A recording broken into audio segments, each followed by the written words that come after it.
Olá, bom dia a todos, que Jesus nos ampare, que os bons espíritos nos inspirem nesses instantes que vamos passar reunidos para dar continuidade aos nossos estudos de doutrina espírita, em especial da educação espírita, né, sobre o livro da Heloísa Pires. Vamos dando continuidade aos nossos estudos, rogando que o nosso estudo se transcorra num clima de paz, de entendimento. Então vamos fazer a nossa prece, elevando o nosso pensamento a Jesus, nosso Divino Mestre, trazendo em nossa tela mental a lembrança de um Jesus vivo, luminoso, envolvendo nossas mentes e os nossos corações. E assim, Senhor Jesus, nós agradecemos por mais essa oportunidade que nos é concedida de estudarmos e aprendermos um pouco mais sobre a educação espírita. Rogamos que a proteção dos benfeitores espirituais, para que o nosso estudo possa ser proveitoso, possa ser iluminativo e que possamos tirar boas lições do nosso trabalho. Assim, mestre, em teu nome, em nome dos benfeitores espirituais que dirigem e coordenam os trabalhos da Casa Espírita, pedimos para a permissão para iniciar a mais um estudo, que assim seja, graças a Deus. Muito bem. Então, hoje nós vamos tratar, né, sobre o capítulo 17 do livro Educação Espírita da Heloísa Pires, né, que é a educação de Jesus, né? Então, ela faz um movimento reflexivo sobre a vida de Jesus, né, sobre o processo reflexivo, sobre o processo educacional por qual Jesus foi submetido, né? Então ela apesar, né, ela faz um comentário inicial dizendo que apesar de Jesus ser um espírito magnífico, ser um espírito fantástico, ser um espírito acima da média, né, um espírito, né, o governador espiritual do planeta Terra, né, ele se submeteu ao processo educacional na fase da infância, né? Ele não foi, apesar de ser um espírito brilhante, ele não foi um espírito rebelde ao processo educacional. Ele se submeteu ao processo educacional. E qual foi o processo educacional, né, que Jesus foi submetido? Então, Jesus, ele foi filho de pais pobres, né? Apesar de honestos e trabalhadores, né? Os familiares eram especiais, né? Afinal, é uma família de espíritos que tinham uma certa condição espiritual para receber Jesus, né? Então, Maria, um espírito magnífico, José também, né?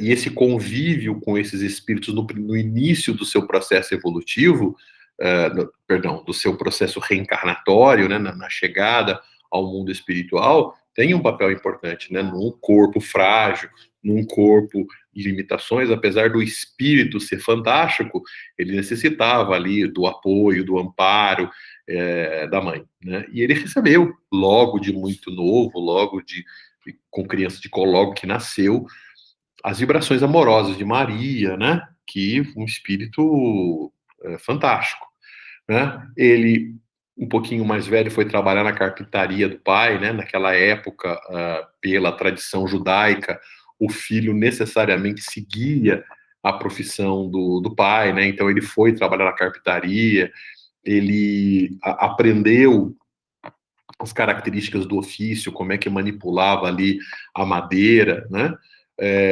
Ele participou das tradições do povo judaico, ele foi orientado na igreja, ele participou das festas, das comemorações, ele viveu na sociedade das sinagogas, né? Enfim, né? Ele teve acesso aos textos sagrados, né? E isso fez com que ele, e lógico, ele um sujeito brilhante, uma inteligência brilhante, né? Foi um excepcional aluno, né? Que trouxe ali, né? Que revelou uma capacidade muito grande de fazer interpretações e análise dos textos, né? E isso foi fundamental, né?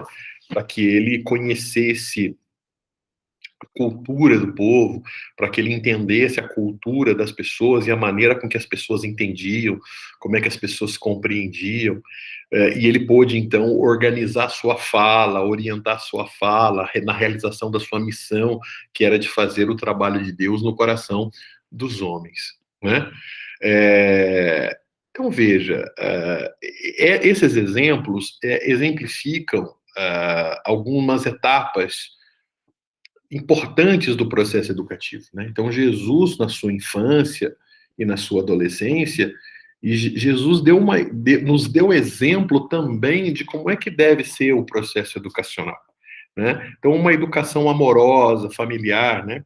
Então, na família, a gente começa um processo de socialização primária. A família é a primeira célula da sociedade. Então, a gente diz, então, que é a socialização primária. Na socialização primária, o principal instrumento dessa socialização é o amor, né? É o afeto, né? Então a criança, ela copia os pais, ela imita os pais em troca de afeto, né? Então é por conta do afeto que ela recebe dos pais que ela procura imitar, que ela procura fazer igual, que ela procura se espelhar, né? Então a necessidade que nós temos de dar às crianças o afeto é elemento necessário, né? A afetividade. É essa afetividade que dá segurança a essa criança para viver, para enfrentar as dificuldades e os desafios da própria vida. Então, todo o processo. Então, Jesus, nesse momento, ele exemplifica que o processo de socialização, o processo de preparação do indivíduo para viver na sociedade, ela precisa contar fundamentalmente com as questões afetivas, né? O afeto é um elemento importante. Então, a criança, o jovem, ele precisa receber dos pais uma segurança afetiva. Nós somos espíritos inferiores e nós somos espíritos egocêntricos. O que é o egocêntrico? O egocêntrico é um espírito que enxerga a si próprio. Então, ele é, por natureza, um carente afetivo. Porque ele não é capaz de gerar esse afeto por outra pessoa naturalmente, né? Ele quer circular nele, ele tem uma necessidade de circular por ele esse afeto. Então, ele fica esperando o afeto de fora. E ele aprende a dar afeto ao receber esse processo de afeto. Quer dizer, o ensinamento das questões afetivas é quando ele, então, recebe. Então, a necessidade da gente criar um lar harmônico, um lar equilibrado, um lar de fato afetivo, vai trazer essa segurança para as crianças, para os adolescentes, né? A sociedade, ela cobra muito de todos nós. Portanto, todos nós temos um pouco de medo de decepcionar os outros, porque a gente quer ser alvo de afeto. E a gente aprende desde muito pequeno de que tudo tem um preço. Né? Nós vivemos numa sociedade capitalista e a sociedade capitalista, de alguma forma, ela deixa muito claro de que tudo tem um preço. E as pessoas esperam sempre alguma coisa de você. Então, para você ganhar uma coisa, você tem que dar outra. Então, as pessoas, as crianças, logo de muito cedo, elas entendem que para elas terem alguma coisa, para elas receberem afeto, elas precisam dar alguma coisa. Elas precisam agradar, elas precisam cumprir determinadas expectativas para dar orgulho aos pais, para que os pais possam... Então, ela se sente amada quando os pais têm orgulho dela, quando ela tem realizações para contar, e ela passa a acreditar fundamentalmente que a base fundamental do afeto, dela ser alvo de afeto, é ela ter algo para mostrar, dela ser merecedora desse afeto por ser uma pessoa que vence, ser uma pessoa bem-sucedida, ser uma pessoa que cumpre determinados processos da expectativa do meio na qual ela vive. E ela, então o menino quer ser aquele, né, se o pai gosta de futebol, então o menino quer ser aquele indivíduo que é sempre muito bom no futebol, que sempre faz muito gols, para que o pai sinta orgulho dele, né? Ele quer ser o indivíduo mais inteligente, para que possam ter orgulho dele. Ele quer, enfim, ele quer ter esse tipo de coisa. E quando ele não consegue, porque nem sempre a gente consegue vencer em todas as frentes que nos são colocadas, principalmente porque muitas das vezes a gente compreende que para ser bem sucedido a gente tem que ser melhor do que o outro.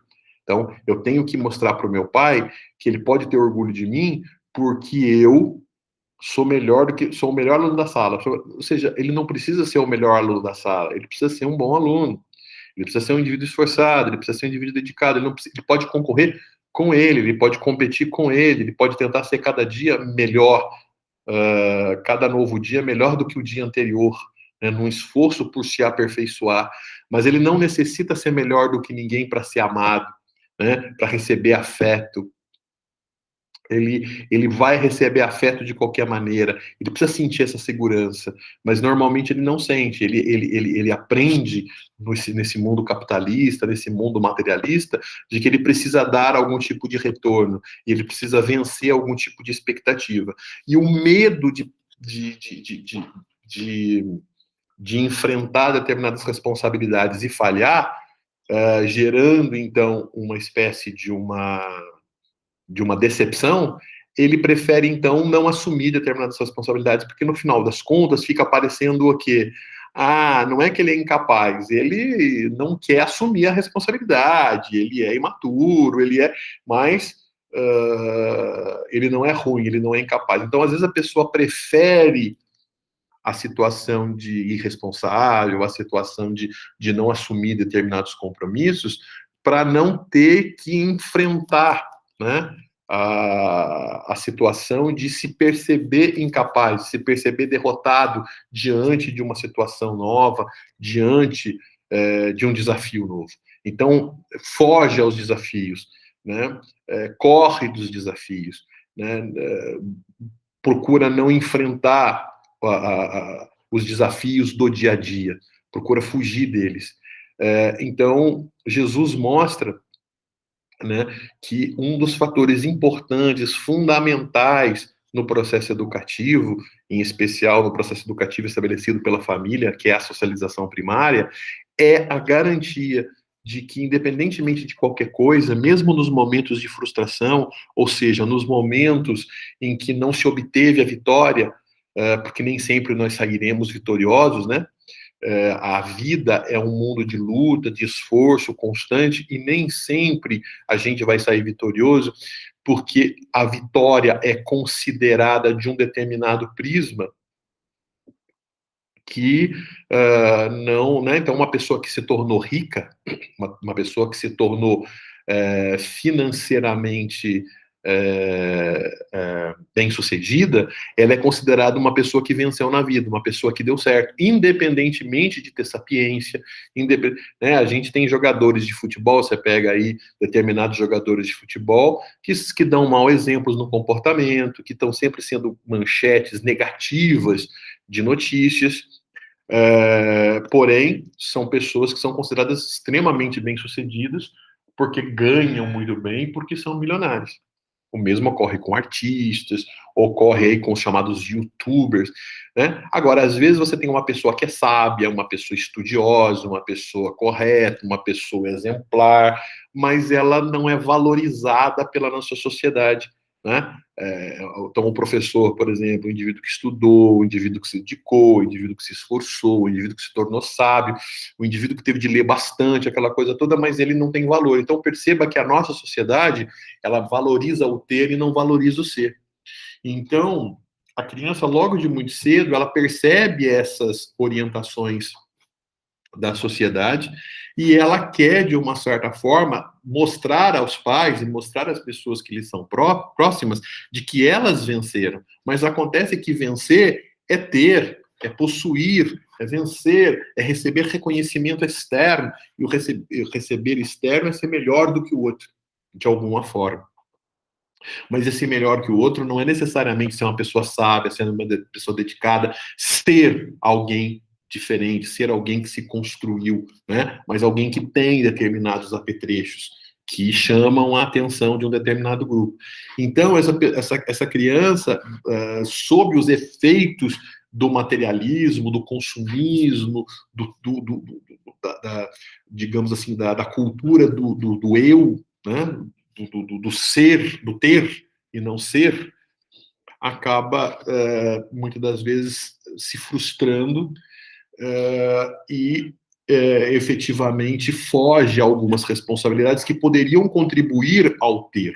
Mesmo ela perdendo do ponto de vista material, mesmo ela, né, ela renuncia, por exemplo, a passar alguém para trás, ela renuncia à desonestidade, ela renuncia a determinados processos que fazem com que algumas coisas que não, alguém que não renuncie a esse tipo de atitude, elas consigam obter determinados lucros, ela consiga obter determinadas riquezas, ela consiga obter determinadas facilidades na vida que fazem com que ela pareça ser vitoriosa, mas elas não se configuraram em ser, elas têm, né? E para ter, elas foram capazes de se subjugar em termos de ser humano, não é isso? Então,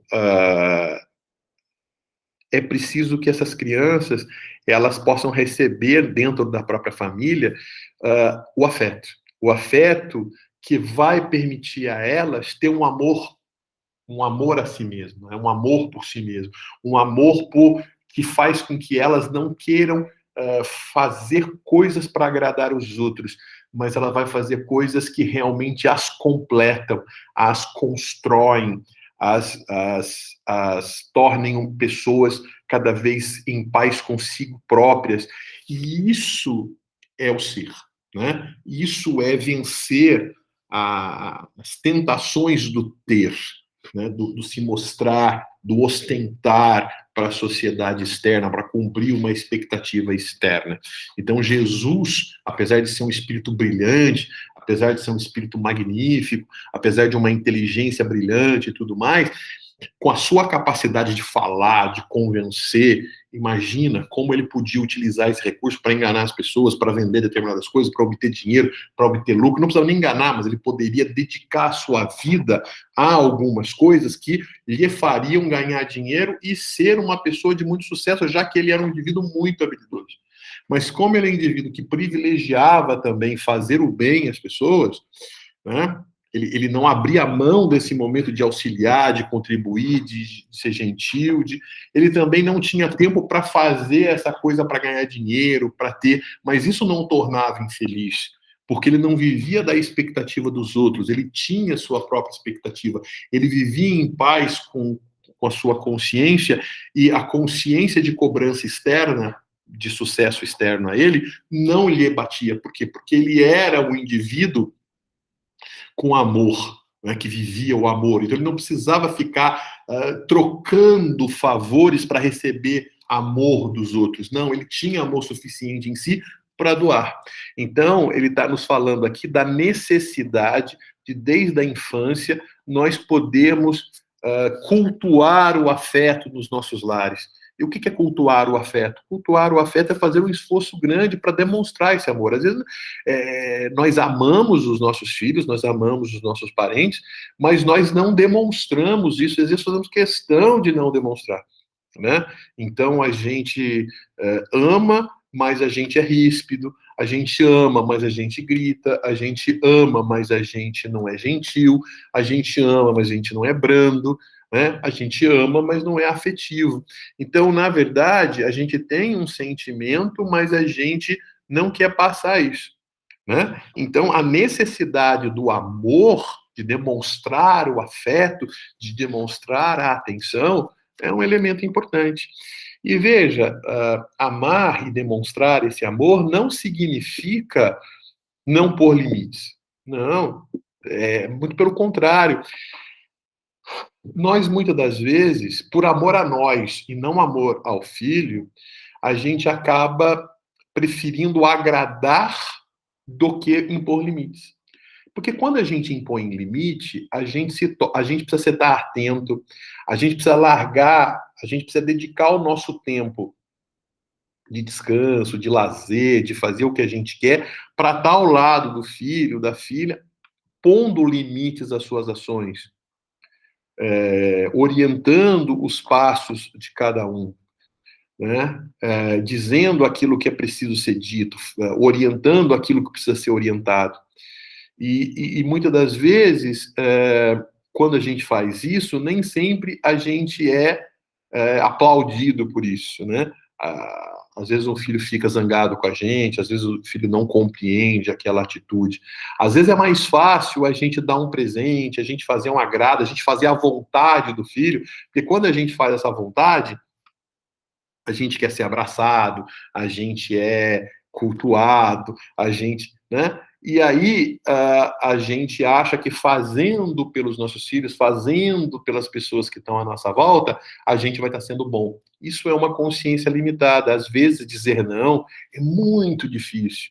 Por quê? Porque a gente não vai ter o nosso ego massageando. Não, pai, obrigado. A gente não vai ter o sorriso. A gente vai ter o contrário. Como a gente quer o sorriso, a gente quer o abraço, a gente quer o carinho. Como a gente também é carente, a gente faz uma troca. A gente abre mão de impor o limite e de fazer aquilo que é certo, em troca do abraço, do sorriso,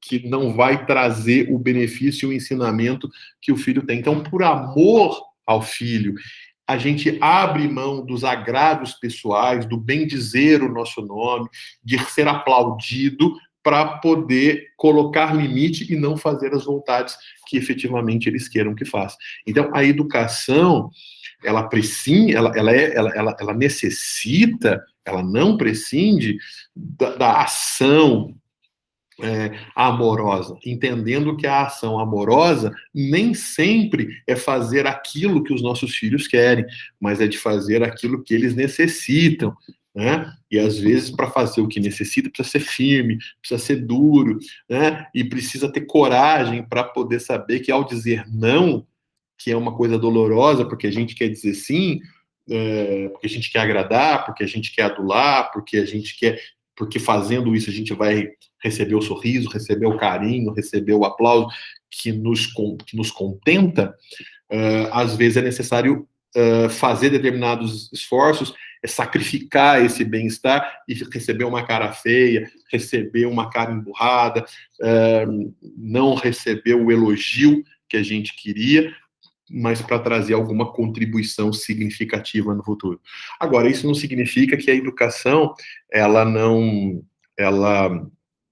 ela não tenha que ter, ela tem que ser dura, né? Ela tem que ser sobre as correções tem que ser sobre gritos, tem que ser sobre ameaças, tem que ser sobre violência física. Não, ela pode ter brandura, ela pode ter acalanto, ela pode ter afeto. Ela precisa ter afeto, né? É elemento extremamente importante para que exista esse equilíbrio, elemento fundamental para que a criança entenda que ela errar ou acertar, ela vai ter afeto, ela é amada, independentemente de qualquer coisa, e ela pode continuar tentando, porque mesmo errando, ela vai ser amada. Quer dizer, esse é um ponto importante. Ela é amada. Pode ser que o que ela fez não seja amado, não seja tolerado, mas ela é amada. Eu amo você, mas nem sempre eu concordo com o que você faz. Mas eu estou aqui para te apoiar nas coisas certas que você queira fazer. Quer dizer, eu acho que isso é elemento importante. É isso? Então, o relacionamento dos pais, né, com os filhos precisam ser considerados como elemento importante. Jesus vai dar essa importância. Uma outra importância que Jesus vai dar são as tradições sociais, né? Jesus ele não vai desconsiderar as tradições, ele vai viver o seu tempo, né? Ele não vai viver uma vida santificada longe das pessoas, não. Ele convive com as pessoas, ele se socializa com as pessoas, ele vai às festas, ele vai lá aos encontros, né?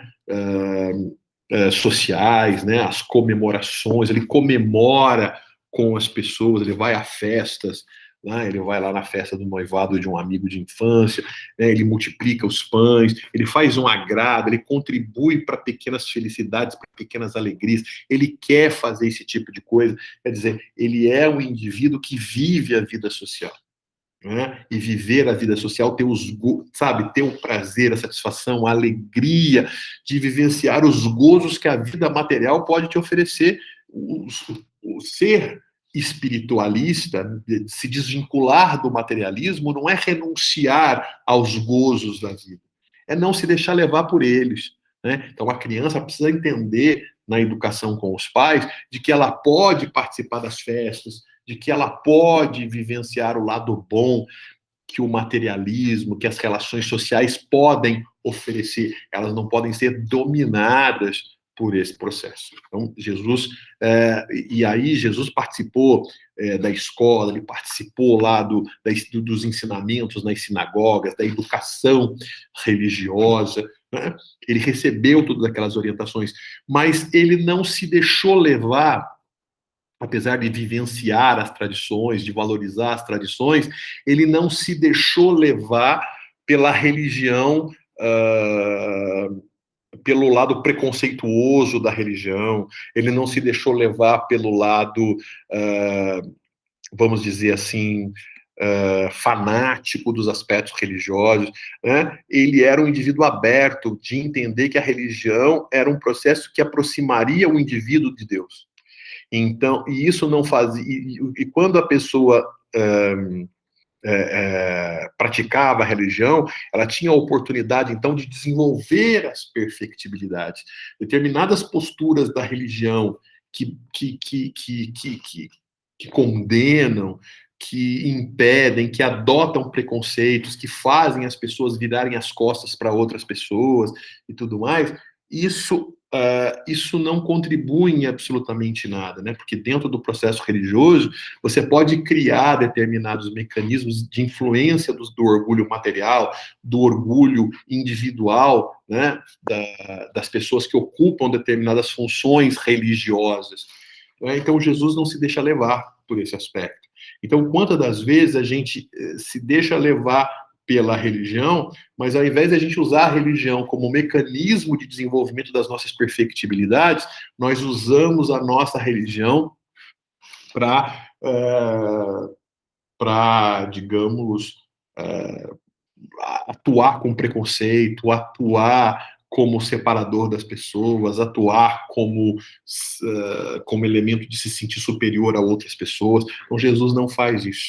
Então, Jesus ensina que a evolução espiritual, ela necessita do processo religioso, mas não de uma religião que impõe determinados dogmas e que cobra um determinado comportamento sem uma reflexão, sem uma análise. Ao contrário, né, Jesus fala da religião como um processo reflexivo, como um processo analítico das próprias atitudes, tentando ver como é que as minhas atitudes diárias podem aproximar das atitudes que Deus espera de cada um de nós, sem impor determinados preconceitos, sem impor determinados elementos que me diferenciam do outro, né? Sem permitir que a religião me coloque uma venda nos olhos e me impeça, né, que me iluda por eu tomar determinadas regras, determinadas atitudes, e não consiga fazer com que eu veja as minhas imperfeições e busque aperfeiçoá-las. Né? A religião, como ensina Kardec, ela é uma alavanca, e ela será uma alavanca no desenvolvimento das criaturas, para o processo de libertação do ser, né? Mas desde que ela não seja uma religião dogmática, uma religião impositiva, uma religião que,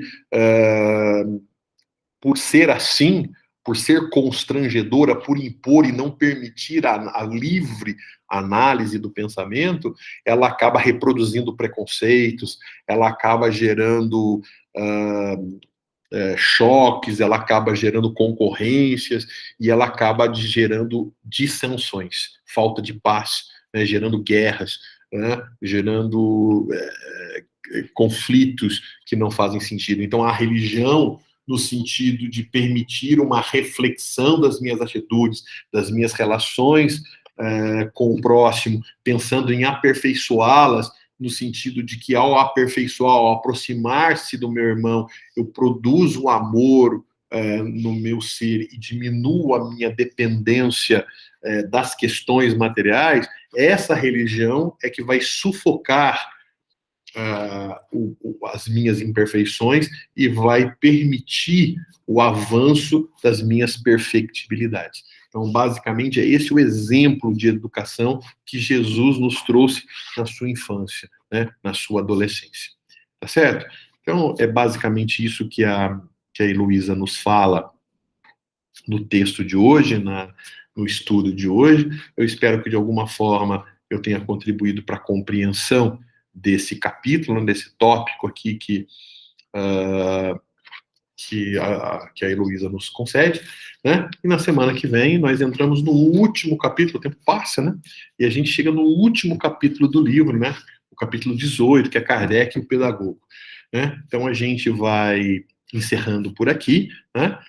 Agradecendo a Jesus pela oportunidade que nos foi concedida e através da prece, Senhor, elevamos o nosso pensamento até vós, agradecendo por essa oportunidade, rogando amparo, forças, coragem para vencermos a nós mesmos, para vencer as nossas imperfeições, e em teu nome, em nome dos benfeitores espirituais, pedimos permissão para encerrar a mais um estudo, que assim seja, graças a Deus, bom domingo a todos.